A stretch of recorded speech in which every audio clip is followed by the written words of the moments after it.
السلام علیکم ورحمۃ اللہ وبرکاتہ۔ نحمدہ ونصلی علی رسول الکریم۔ آج پیارے شیخ کی مجلس میں جانا ہوا۔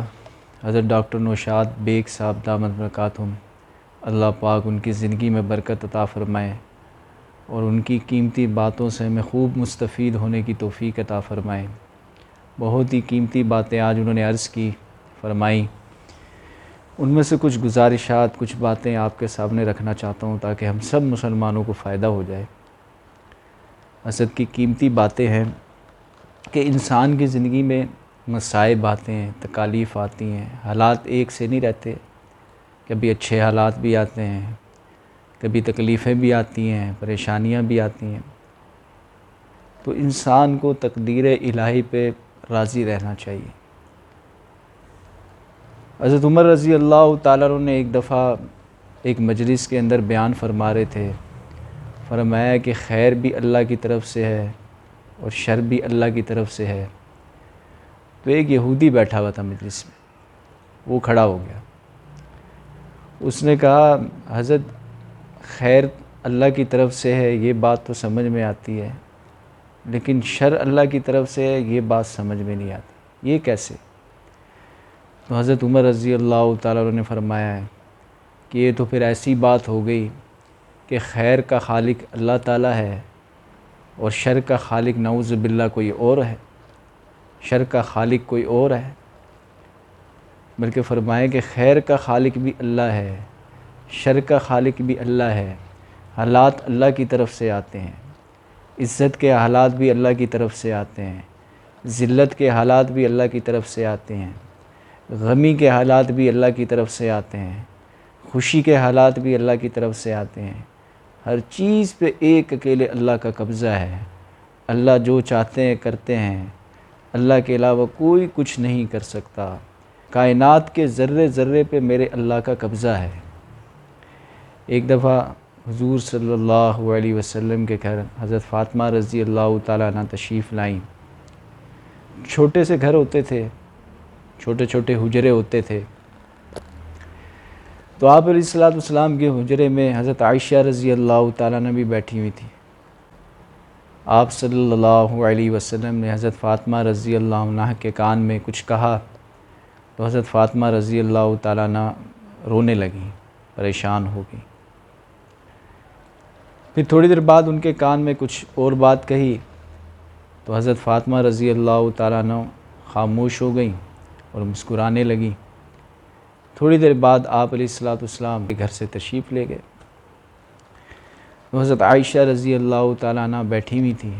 انہوں نے پوچھا حضرت فاطمہ رضی اللہ تعالیٰ عنہ سے کہ آپ صلی اللہ علیہ وسلم نے آپ سے کیا فرمایا، مجھے بھی بتائیں۔ تو حضرت فاطمہ رضی اللہ تعالیٰ عنہ نے عرض کیا کہ اگر آپ کو بتانی ہوتی بات تو میرے کان میں یوں نہ کہتے، جب آپ صلی اللہ علیہ وسلم نے نہ بتائی تو میں بھی نہیں بتاؤں گی۔ بات ختم ہو گئی۔ کچھ عرصے کے بعد آپ صلی اللہ علیہ وسلم کا وصال ہو گیا، آپ علیہ السلام اس دنیا سے پردہ فرما گئے۔ تو حجرے میں آپ صلی اللہ علیہ وسلم کی قبر مبارک بنی، وہاں حضرت عائشہ رضی اللہ تعالیٰ عنہ بھی موجود تھی اور حضرت فاطمہ رضی اللہ تعالیٰ عنہ بھی موجود تھی۔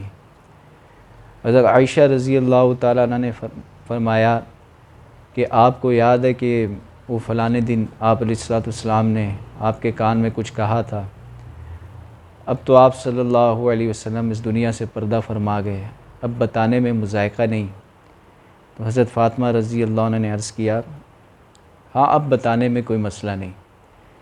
حضرت فاطمہ رضی اللہ تعالیٰ عنہ نے عرض کیا کہ آپ صلی اللہ علیہ وسلم نے پہلی مرتبہ جب میرے کان میں یہ کہا کہ اے فاطمہ دنیا سے جانے کا وقت قریب آ گیا ہے، تو میں پریشان ہو گئی، رونے لگی۔ پھر دوسری مرتبہ یہ فرمایا دنیا میں سب سے پہلے تم مجھ سے آ کے ملو گی، دنیا سے سب سے پہلے میرے پاس تم آؤ گی۔ تو اس بات پہ میں پھر چپ ہو گئی اور مسکرانے لگی۔ کیا تھا کہ تقدیر الہی پر راضی رہتی تھی، چاہے وہ صحابیات ہوتی تھیں یا صحابہ مرد تھے، وہ ہر وقت تقدیر الہی پہ، اللہ کی تقدیر پہ راضی رہتے تھے۔ کہ جو تقدیر میں اللہ نے لکھ دیا، جو اللہ کا قلم چل گیا، سیاہی خوش ہو گئی، جو لکھ دیا وہ ہو کے رہے گا۔ حضرت فاطمہ رضی اللہ تعالیٰ عنہ جب حجرے سے باہر تشریف لائیں تو دیکھا کہ حضرت انس رضی اللہ عنہ تشریف لا رہے ہیں۔ پہچانتی تھی، پردے میں ان کو آواز دی، وہ قریب تشریف لائے تو حضرت فاطمہ رضی اللہ تعالیٰ عنہ نے فرمایا کہ اے انس، تمہارے ہاتھوں نے یہ کیسے گوارا کیا کہ آپ صلی اللہ علیہ وسلم کے اوپر مٹی ڈالیں؟ تو حضرت انس رضی اللہ عنہ سمجھ گئے کہ غمگین ہے، دل بھرا ہوا ہے، کوئی جواب نہیں دیا۔ حالانکہ جواب تو تھا ان کے پاس، وہ کہہ سکتے تھے کہ اللہ تعالیٰ کا حکم ہے، اللہ کے حکم سے کیا، اور پیارے نبی صلی اللہ علیہ وسلم کی تعلیمات ہیں۔ آپ صلی اللہ علیہ وسلم کا گزر ایک صحابہ کی جماعت پر ہوا تو حضور صلی اللہ علیہ وسلم نے ان سے فرمایا کہ صبح کس حال میں کی؟ تو صحابہ نے عرض کیا یا رسول اللہ ایمان کی حالت میں کی۔ فرمایا اس کی کوئی دلیل بھی ہے آپ کے پاس؟ عرض کیا یا رسول اللہ ہم آسمانوں سے فرشتوں کو اترتا ہوا دیکھتے ہیں اور کرامن کاتبین کے لکھنے کی آواز، ان کے قلم کی آواز ہم اپنے کانوں سے سنتے ہیں اور تقدیر الہی پر راضی رہتے ہیں۔ آپ صلی اللہ علیہ وسلم اس بات کا صحابہ کو درس دیتے تھے، سمجھاتے تھے یہ بات کہ ہر آن ہر گھڑی تقدیر الہی پر راضی رہنا۔ حضرت انس رضی اللہ تعالیٰ عنہ کی والدہ ام سلیم رضی اللہ تعالیٰ عنہ، حضرت انس رضی اللہ تعالیٰ عنہ کے والد کا جب انتقال ہوا تو کچھ عرصے کے بعد حضرت ام سلیم رضی اللہ تعالیٰ عنہ نے ابو طلحہ رضی اللہ تعالیٰ عنہ سے نکاح کیا۔ تو نکاح کی برکت سے اللہ جل شانہ نے انہیں ایک لڑکا عطا فرمایا۔ آپ علیہ الصلوۃ والسلام کو بھی اس سے بڑی انسیت ہو گئی تھی، اس کا نام ابو عمیر رضی اللہ تعالیٰ عنہ رکھا، بڑی محبت تھی ان سے۔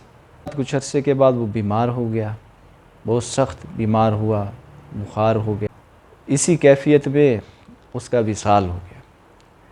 تو رات کو ابو طلحہ رضی اللہ تعالیٰ عنہ جب گھر تشریف لائے تو حضرت ام سلیم رضی اللہ تعالیٰ عنہ جیسے شوہر کے لیے بیوی تیار ہوتی ہے ویسے ہی تیار ہو کے بیٹھی ہوئی تھیں، دسترخوان لگایا۔ ابو طلحہ رضی اللہ تعالیٰ نے پوچھا کہ ابو عمیر کا کیا حال ہے؟ فرمایا بہتر ہے، سکون میں آ گیا۔ وہ سمجھے شاید اب ٹھیک ہو گئے ہیں، پہلے بیمار تھے اب طبیعت ٹھیک ہو گئی۔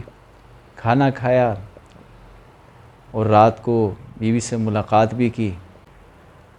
تو رات کو تہجد میں جب اٹھے تو بیوی نے عرض کیا اے ابو طلحہ میں آپ سے کچھ کہنا چاہتی ہوں۔ فرمایا کہو۔ کہا کہ کوئی شخص کسی کو کوئی امانت دے اور پھر وہ اس کو واپس مانگے تو اس کو دے دینی چاہیے؟ فرمایا دے دینی چاہیے۔ تو پھر عرض کیا کہ اللہ جل شانہ نے ہمیں جو بیٹا عطا فرمایا تھا ابو عمیر، اللہ کی امانت تھی، اللہ نے واپس لے لیا۔ بڑا صدمہ ہوا، بڑے غمگین ہوئے۔ کہا کہ میں نے آپ پریشان نہ ہوں، میں نے اس کو غسل بھی دے دیا، کفن بھی دے دیا ہے، اب آپ فجر کی نماز کے لیے جائیں گے تو ساتھ لیتے جائیے گا، جنازہ آپ علیہ الصلوۃ والسلام سے پڑھوا دیجیے گا۔ انہوں نے کہا اچھا ٹھیک ہے، لے گئے ساتھ۔ آپ علیہ الصلوۃ والسلام سے سارا ماجرا عرض کیا۔ آپ صلی اللہ علیہ وسلم کو بھی صدمہ ہوا کیونکہ ایک انسیت ہو گئی تھی۔ تو آپ صلی اللہ علیہ وسلم نے دعا دی کہ اللہ تعالیٰ جو ہے اس رات میں برکت عطا فرمائے۔ تو کتابوں میں آتا ہے کہ حضرت ابو طلحہ رضی اللہ تعالیٰ عنہ کو اس رات کی برکت سے اللہ جل شانہ نے ایک لڑکا عطا فرمایا۔ اس لڑکے کے 9 بیٹے ہوئے، سب کے سب حافظ قرآن بنے۔ تو جو صبر کرتا ہے، تقدیر الہی پہ راضی رہتا ہے، اللہ پاک کی طرف سے اس کا اجر اسے ملتا ہے۔ ایک صحابی رضی اللہ عنہ نے آپ صلی اللہ علیہ وسلم سے فرمایا یا رسول اللہ مجھے آپ سے محبت ہے۔ آپ صلی اللہ علیہ وسلم نے فرمایا سوچ لو کیا کہہ رہے ہو۔ ان صحابی رضی اللہ عنہ نے عرض کیا یا رسول اللہ مجھے آپ سے محبت ہے۔ آپ علیہ السلام نے فرمایا سوچ لو پھر کیا کہہ رہے ہو۔ ان صحابی رضی اللہ عنہ نے پھر عرض کیا یا رسول اللہ مجھے آپ سے محبت ہے۔ آپ صلی اللہ علیہ وسلم نے فرمایا کہ پھر مصائب کے لیے تیار ہو جاؤ۔ ایک دفعہ ایک صحابی رضی اللہ تعالیٰ عنہ فجر کی نماز میں آپ صلی اللہ علیہ وسلم کو دیکھا کہ فاقے کی کیفیت ہے، تو صحابہ رضی اللہ عنہ حضور صلی اللہ علیہ وسلم سے محبت کرتے تھے، برداشت نہ کر سکے، گئے سارا دن مزدوری کی اور مٹھی بھر کھجوریں کما کے لائے، اور شام کو آپ علیہ السلام کی خدمت میں عرض کیا یا رسول اللہ میں نے صبح آپ کے چہرے پہ فاقے کے اثرات دیکھے تھے، مجھے برداشت نہ ہوا، میں نے یہ سارا دن مزدوری کی ہے، یہ مٹھی بھر کھجوریں میں آپ کے لیے لایا ہوں، آپ نوش فرما لیں۔ آپ صلی اللہ علیہ وسلم نے فرمایا مجھ سے محبت کرتے ہو؟ عرض کی یا رسول اللہ بہت محبت کرتا ہوں۔ آپ صلی اللہ علیہ وسلم نے فرمایا کہ پھر مصائب کے لیے تیار ہو جاؤ۔ جب حشر کا میدان قائم ہوگا تو اللہ جل شانہ ایک بندے کا حساب لینے کے لیے فرشتوں کو بھیجیں گے۔ فرشتے جو ہے اس سے حساب مانگیں گے تو وہ بندہ کہے گا کہ مجھے دنیا میں دیا ہی کیا تھا کہ جس کا میں حساب پیش کروں، ساری زندگی تکلیفوں میں، پریشانیوں میں، مصیبتوں میں گزری، میرے پاس حساب دینے کے لیے ہے ہی کیا؟ تو فرشتے اللہ پاک کے پاس جائیں گے اور ماجرا عرض کریں گے، ساری بات بتائیں گے، تو اللہ جل شانہ فرمائیں گے اچھا بلاؤ اس کو۔ حاجی عبدالوہاب صاحب رحمۃ اللہ علیہ یہ واقعہ بتا رہے تھے، فرماتے کہ اللہ پاک اس بندے سے معذرت کریں گے، جیسے دنیا میں ایک شخص کسی شخص سے معذرت کرتا ہے ویسے اللہ جل شانہ اس بندے سے معذرت کریں گے۔ پھر اس کے بدلے میں جو اللہ پاک اس کو انعامات عطا فرمائیں گے، جب اس کی آنکھیں کھلیں گی وہ دیکھے گا تو کہے گا کاش دنیا میں کبھی مجھے کوئی راحت نہ پہنچی ہوتی، کاش میرے جسم دنیا میں کینچیوں سے کترے جاتے اور اس میں صبر کرتا اور اس میں مجھے جو ہے درجات ملتے، انعامات ملتے، کیونکہ وہ وہاں دیکھ رہا ہوگا کہ کتنا کچھ اللہ پاک عطا فرمانے۔ تو یہ اللہ کی حکمتیں، اللہ کی حکمتوں پہ صبر کرنا، تقدیر الہی پہ راضی رہنا۔ حضرت علی رضی اللہ تعالیٰ عنہ کا واقعہ ہے کہ کچھ لوگ حضرت علی رضی اللہ تعالیٰ عنہ کے گھر کے باہر جمع تھے۔ حضرت علی رضی اللہ تعالیٰ عنہ تشریف لائے باہر، پوچھا سب سے کہ کیا ماجرا ہے؟ تو لوگوں نے عرض کیا اے امیر المؤمنین ہم آپ کی حفاظت کے لیے یہاں جمع ہوں۔ حضرت علی رضی اللہ تعالیٰ عنہ نے فرمایا کہ میری حفاظت کے لیے؟ کہا کہ میں روز آسمانوں سے فرشتوں کو اترتا ہوا دیکھتا ہوں، آج میں نے فرشتوں کو اترتا ہوا نہیں دیکھا، آج میرے اللہ کی میرے لیے تقدیر میں کچھ اور لکھا ہوا ہے۔ اور حضرت علی رضی اللہ تعالیٰ عنہ کو شہید کر دیا گیا، انہیں پہلے سے معلوم تھا لیکن تقدیر الہی اس پہ راضی رہے۔ یہ جو حال آتے ہیں، مصیبت آتی ہے، پریشانیاں آتی ہے، مصائب آتے ہیں، یہ اس لیے آتے ہیں کہ بندہ اللہ کی طرف رجوع کرے، رجوع اللہ بڑھ جائے، آدمی کا اللہ کی طرف رجوع بڑھ جائے۔ اور میں اور آپ کیا کرتے ہیں؟ حالات کے آنے کے اوپر واویلا شروع کر دیتے ہیں، شور شرابہ شروع کر دیتے ہیں، بلکہ اللہ کی تقدیر پر صبر کرنا چاہیے، اللہ کی تقدیر پر راضی رہنا چاہیے کہ جو تقدیر میں لکھ دیا میرے رب نے وہ ہو کے رہے گا، اس کو کوئی تبدیل نہیں کر سکتا۔ لیکن اس کا مطلب یہ بھی نہیں ہے کہ بھئی تقدیر میں جو لکھ دیا وہ ہوگا اس لیے آرام سے گھر بیٹھ جائے، ہاتھ پہ ہاتھ رکھ کے بندہ ہے، اس کا مطلب یہ نہیں ہے، بلکہ اپنے ذہن کو استعمال کرنا ہے، تدبیر لینی ہے، اپنے کاموں کو اچھے سے اچھے انجام دے، کاروبار اچھے طریقے سے کرے، ملازمت اچھے طریقے سے کرے، بیوی بچوں کا خیال اچھے طریقے سے لکھے، اچھے کام کرنے کی کوشش کرتا ہے انسان اور کام کو پورا کرنے کی کوشش کرتا ہے۔ حضرت علی رضی اللہ تعالیٰ عنہ نے فرمایا کہ میں نے اپنے ارادوں کے ٹوٹنے سے اللہ کو پہچانا۔ وہ ساتھی پاس موجود تھے، انہوں نے عرض کیا امیر المؤمنین کیسے؟ کہا کہ میں نے جب کسی کام کا ارادہ کیا اور وہ پورا نہ ہوا، اسے نہ کر سکا، اس کی تکمیل نہ ہوئی، اللہ کا ارادہ، اللہ کی مشیت اس پہ غالب آ گئی۔ اس سے میں نے اپنے رب کو پہچانا کہ ہر وہ کام جو شخص انجام دینے کی کوشش کرتا ہے، کرنے کی کوشش کرتا ہے کہ میں یوں کروں گا، اس کام کو پورا کروں گا، وہ ضروری نہیں ہے کہ وہ کام پورا ہو جائے، بلکہ بعض مرتبہ اللہ کی مشیت غالب آ جاتی ہے کہ جو اللہ چاہتا ہے وہ ہوتا ہے، جو بندہ چاہتا ہے وہ نہیں ہوتا۔ اللہ کا چاہنا ہو جانا ہے، میرا اور آپ کا چاہنا یہ ہو جانا نہیں ہے۔ اللہ جس چیز کا ارادہ فرما لیتے ہیں وہ چیز ہو جاتی ہے۔ اس بات کا یقین ہمارے دل میں بیٹھ جائے کہ کرنے والے ایک اکیلے اللہ ہے۔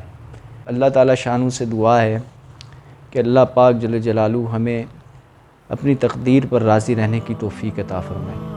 السلام علیکم ورحمۃ اللہ وبرکاتہ۔